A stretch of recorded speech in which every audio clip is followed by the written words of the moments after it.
Many thanks for coming on. I need to start by playing devil's advocate. Did you start focusing on Africa when everything else in the global economy fell apart, or was it deliberate? It was very much deliberate. We started focusing on Africa in the mid-2000s.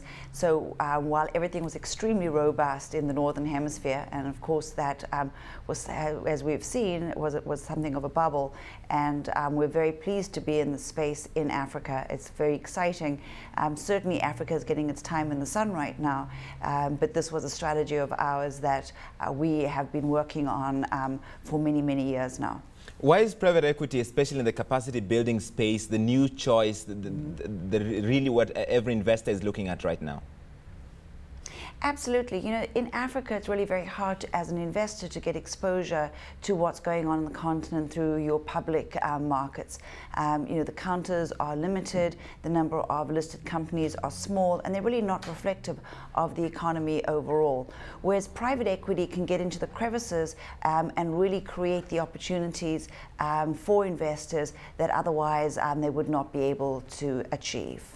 So there's two aspects of private equity, especially in Africa. You have a huge development impact on whatever it is you do because it creates employment and things like that. But do you also see proper risk-adjusted returns?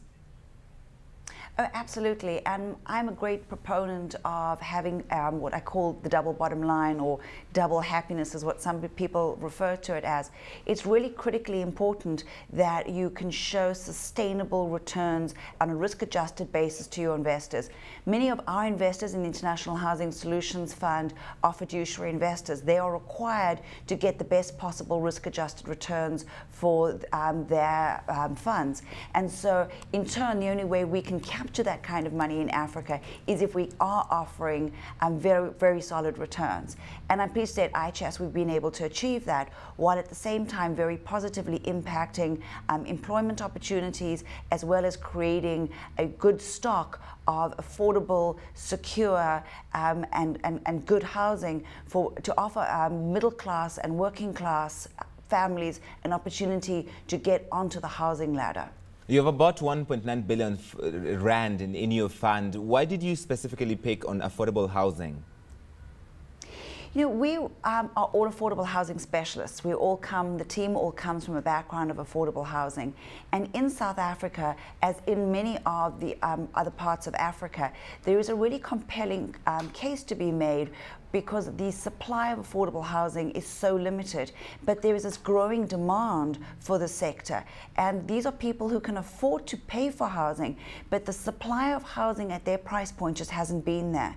And this isn't a completely bad news story. The reason that there's such a growing demand for affordable housing is because we're seeing urbanization across the continent, and we're also seeing a growing middle class. So we're seeing this in South Africa, where in our target market, and we're targeting 30% of the country's population overall, there's a 600,000 unit backlog.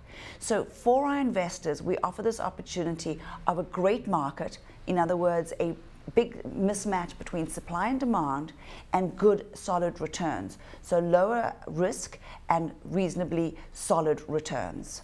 Have you found serious challenges finding and managing investors in this space? We've actually had great forthcoming investors in our first fund. We have a mix of both North American investors and South African investors.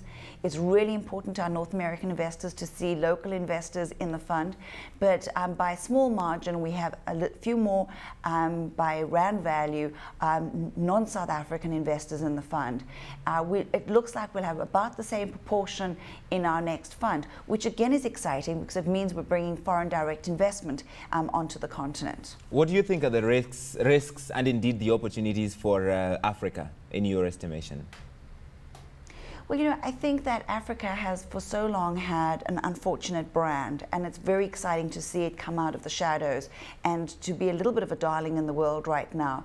I think we shouldn't get entirely carried away with that view. At the same time, when everybody was painting a very bleak picture of Africa, that wasn't the correct picture. But really, at the end of the day, it's infrastructure, and by that I don't mean kind of pipes and bridges and ports. Well, that in and of itself is a challenge, but it's financial infrastructure. Flying across the continent is really hard. You know, getting from Johannesburg to Tunis, one's going via Europe in order to be able to achieve that.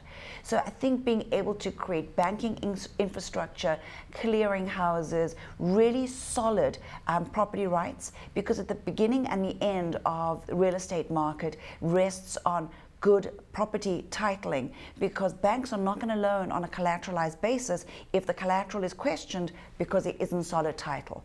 And that very basic idea and concept actually has a stronghold in a few countries in Africa, really seriously limiting the opportunity for private capital to flow into real estate. But despite the challenges, I'm sure you also see some serious opportunities. Oh, absolutely. The opportunities abound, and the opportunities abound because there is this growing group of people who can afford housing, for whom housing has not been made available previously. I think as a continent we are incredibly industrious, we're entrepreneurial, and that there's a great future ahead of us. And I'm very excited to be able to bring investors who've traditionally not been investing in this part of the world to the market, and to watch them be excited about the market and to be surprised at the level of development that the continent has. While we in the continent always say we need more infrastructure, we need more development, we also need to showcase what we have, because that's not commonly appreciated around the rest of the globe. Just very quickly, do you have your eyes on any other African countries? And we certainly do. We think that a number of the neighboring countries around South Africa are very interesting, and very specifically we're looking through the real estate lens, and so we're looking for a strength in the private property market, in a good strength in the mortgage market, and we also think that some of the countries further afield, like Mauritius and Ghana, have a great deal of promise as well. And we are very actively looking at deals from these countries as we speak. All right, we'll leave it there. Many thanks, Soula Proxenos, Managing Partner at H.I.S, joining us in Cape Town.